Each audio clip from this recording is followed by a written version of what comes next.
नमस्कार, स्वागत है आप सभी का। मैं हूं आपके साथ रचना। आप देख रहे हैं टॉप 10 दिन भर की 10 बड़ी खबरें लेकर मैं आपके सामने हाजिर हूं। लेकिन सबसे बड़ी खबर फिलहाल अभी यही है कि सीबीएसई मामले पर मोदी सरकार का एक बहुत बड़ा एक्शन सामने आया है। दरअसल सीबीएसई जो पूरा सीबीएसई का मसला है उस पर एक्शन लेते हुए सीबीएसई के चेयरमैन जो हैं राहुल सिंह, साथ ही साथ सचिव हिमांशु गुप्ता का ट्रांसफ़र कर दिया गया है। इसके अलावा एक ऑन स्क्रीन मार्किंग सेवाओं की जो खरीद हुई थी उसकी जांच के लिए बाकायदा एक जांच समिति का भी गठन किया गया है। और सूत्रों के हवाले से जो जानकारी सामने आ रही है उसके मुताबिक शिक्षा मंत्रालय की संसद की स्टैंडिंग कमेटी की बैठक में आज सीबीएसई चेयरपर्सन और स्कूल एजुकेशन सेक्रेटरी की जमकर खिंचाई हुई है, जमकर क्लास लगाई गई है। और कमेटी ने आज सीबीएसई के अध्यक्ष और स्कूल एजुकेशन सेक्रेटरी को तलब किया था। और इस पूरे मामले में जो कमेटी के अध्यक्ष हैं दिग्विजय सिंह, उन्होंने सीबीएसई चेयरमैन से सवाल भी पूछे कि कॉपियां जांचने की जो नई प्रक्रिया है उसे लागू करने में इतनी जल्दबाजी क्यों दिखाई गई। इससे पहले कुछ वक्त पहले ही अभी एक और बड़ी खबर आई थी कि सीबीएसई की जो रीवैल्यूएशन कॉपियों की जो पुनर्मूल्यांकन होना है उसका जो पोर्टल है उस पर ताबड़तोड़ साइबर हमले हुए हैं। ऐसी खबरें भी सामने आई थी और उसके बाद सरकार का एक बड़ा फैसला इस पूरे मसले पर सामने आया है। चलिए चलते हैं दूसरी खबर की ओर जो जुड़ी हुई है ट्विशा शर्मा की मौत के मामले से।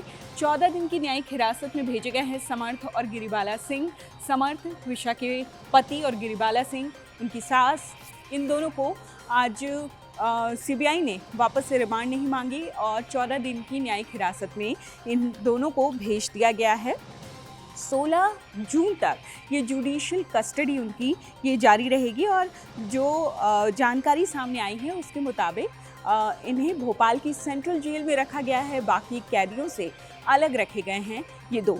अगले चलते हैं हम आज की एक और बड़ी तस्वीर जो कि आई कोलकाता से सामने। कोलकाता में धरने पर बैठी ममता बनर्जी बीजेपी पर साधा निशाना। और उनका कहना है ममता बनर्जी का कि टीएमसी को लगातार बंगाल में, पश्चिम बंगाल में बीजेपी निशाना बना रही है। कल इन्होंने मांगी थी कि 1 जून के लिए धरने के लिए इन्होंने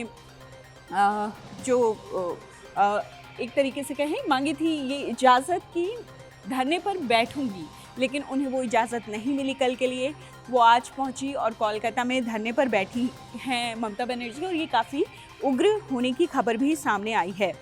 ममता बनर्जी ने ये कहा है कि बंगाल में पुलिस टीएमसी नेताओं को धमका रही है और साथ ही अपने कार्यकाल के दौरान सभी लोगों के साथ मैं खड़ी रहती थी, चाहे उनकी विचारधारा मेरी पार्टी से मिलती हो या ना मिलती हो। और अब उन्होंने बीजेपी को अंतिम चुनौती देते हुए ये साफ तौर पर कहा कि चाहे कुछ भी हो जाए, आखिरी वक्त तक, आखिरी सांस तक मैं ये लड़ाई लड़ती रहूँगी। आगे चलते हैं। अगली बड़ी खबर, डीके शिव कुमार की ताजपोशी के लिए बंगलुरु पूरी तरीके से सज धज गया है। कल होने वाली है ये ताजपोशी और माना जा रहा है कि 10 से 12 मंत्रियों का शपथ ग्रहण भी उनके साथ होगा। और वहाँ पर सुरक्षा व्यवस्था बेहद चौबंद है और 8 से 10 मंत्रियों के डीके शिव कुमार के साथ शपथ लेने की भी खबरें सामने आई हैं। अगली खबर की तरफ हम बढ़ते हैं। राबड़ी देवी पर बरसे सीएम सम्राट चौधरी। बहुत इंटरेस्टिंग, बहुत महत्वपूर्ण बात इन्होंने कही सम्राट चौधरी ने कि माताजी को भी अलग बंगला चाहिए, बेटे को भी अलग बंगला चाहिए, पिताजी को भी अलग बंगला चाहिए। तो अब ऐसा नहीं चलेगा बिहार में। और बिहार में अब स्थितियां बदल चुकी हैं, ऐसा बिल्कुल नहीं होगा। घर तो आपको खाली करना होगा। परिवार का हर सदस्य अलग अलग लेकर बंगला जो है वो बैठा हुआ है, लेकिन अब ये परिपाटी बिल्कुल नहीं चलेगी। और जो स्टेटमेंट है वो मैं पढ़ के सुनाऊंगी सम्राट चौधरी का आपको। उन्होंने कहा है कि कुछ लोगों को सरकारी आवास का मोह होता है। बेटा अलग घर चाहता है, माताजी अलग घर चाहती हैं और पिताजी अलग घर चाहते हैं। ये स्टेटमेंट है सम्राट चौधरी का। और सम्राट चौधरी ने सीधे तौर पर लालू यादव के पूरे परिवार, पूरे कुनबे पर निशाना साधा है। तमिलनाडु में बीजेपी का जाना माना चेहरा अन्नामलाई की को लेकर एक बड़ी खबर सामने आई है। माना जा रहा है कि उनका बीजेपी से मोह भंग हो गया है। बीजेपी के शीर्ष नेतृत्व से मुलाकात करने के लिए वो दिल्ली पहुंचे। खबर ये है कि उन्होंने नितिन नवीन से भी मुलाकात की, जिसके बाद वो अमित शाह से मिले। माना जा रहा है कि 2026 में जिस तरीके से ADMK के साथ तमिलनाडु में गठबंधन किया बीजेपी ने जो गठबंधन वहाँ पर किया था उससे बेहद नाखुश दिखे थे अन्नामलाई, और माना जा रहा है कि उनके कई सारे फैसलों को, उनके व्यूज़ को भी दरकिनार किया गया था इस गठबंधन को लेकर, और इससे भी बेहद खफा थे। खबर तो ये भी आ रही है कि अन्नामलाई इस हद तक खफा हैं बीजेपी से कि वो इस्तीफ़ा देकर अपनी नई पार्टी बना सकते हैं। लेकिन ये सारी बातें अभी तक फ़िलहाल अटकलें हैं। अमित शाह, नितिन नवीन से मुलाकात हुई है, इस मुलाकात में क्या बातचीत हुई है, कुछ ही वक्त में वो सामने आ जाएगा। अगली खबर की तरफ बढ़ते हैं। महाराष्ट्र के किसानों के लिए खुशखबरी, 2 लाख रुपए तक की कर्ज माफी को मंजूरी। दरअसल फडणवीस सरकार ने ऐसी योजना बनाई है, हालांकि इसे लागू करने का कोई ऐलान नहीं किया गया है क्योंकि वहां पर अभी इलेक्शन होने हैं MLC के, और इस दौरान कोई ऐलान सरकार की तरफ से नहीं किया जा सकता। लेकिन अगर ऐसा है तो वाकई बहुत बड़ी खुशखबरी होगी महाराष्ट्र के किसानों के लिए। तो 2 लाख रुपए तक जिनका कर्ज है उनकी कर्ज को माफ़ कर दिया जाएगा। 4 जून को दस्तक देगा मॉनसून। इस साल हो सकती है भारी बारिश। कम से कम पहली लाइन सुनकर उत्तर भारतीयों को तो ज़रूर खुशी हो रही होगी, क्योंकि मौसम विभाग की तरफ से भविष्यवाणी सामने आई है उसके मुताबिक 4 जून को मॉनसून दस्तक दे सकता है। लेकिन साथ ही साथ ये भी जो कहा गया है कि इस साल भारी बारिश की संभावना है, जिसकी परिस्थितियां बनती हुई दिखाई दे रही हैं। आपको हम बताते हैं पूरी खबर है क्या। दरअसल दक्षिण पश्चिम मानसून के 4 जून को केरल में पहुंच जाने की खबरें और भविष्यवाणी जो है वो IMD की तरफ से की गई है, और ये अपडेट 29 मई को जारी एक बयान के बाद आया है, जिसमें IMD ने स्वीकार किया था कि 26 मई की पूर्वानुमानित तिथि के बाद 4 दिनों के भीतर केरल में भारी बारिश हो सकती है। बारिश की संभावना उस वक्त नहीं है, लेकिन ये 4 जून तक बढ़ सकती है।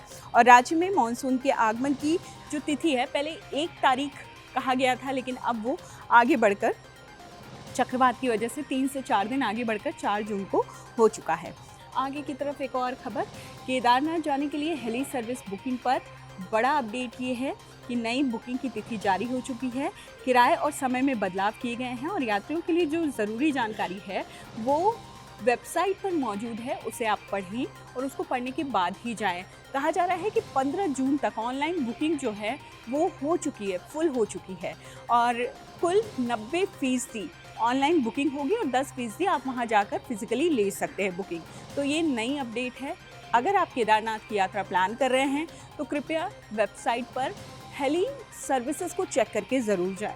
अगली खबर ये है कि बिग बॉस 10 तमिल का जो प्रोमो है वो रिलीज़ हो गया है। इसमें आम आदमी को मिलेगा चमकने का मौका, और कई हफ्तों से ये अटकलें लगाई जा रही थी कि 1 जून 2026 को बिग बॉस तमिल का जो सीज़न 10 है उसका सोलो प्रोमो जो है वो आ चुका है, वो रिलीज़ हो चुका है, और इसमें होस्ट विजय सेतुपति करते नज़र आएंगे। और एक प्रोमो में एक बहुत नया कॉन्सेप्ट पेश किया गया है, कॉमन मैन। इस तरीके से इस पूरे कॉन्सेप्ट को बनाया गया है, जिसके तहत आम लोगों को तमिल टीवी के सबसे बड़े रियलिटी शो में हिस्सा लेने का मौका मिलेगा। तो ये थी अभी तक की वो 10 बड़ी खबरें जो आपके लिए जाननी बहुत ज़रूरी थी।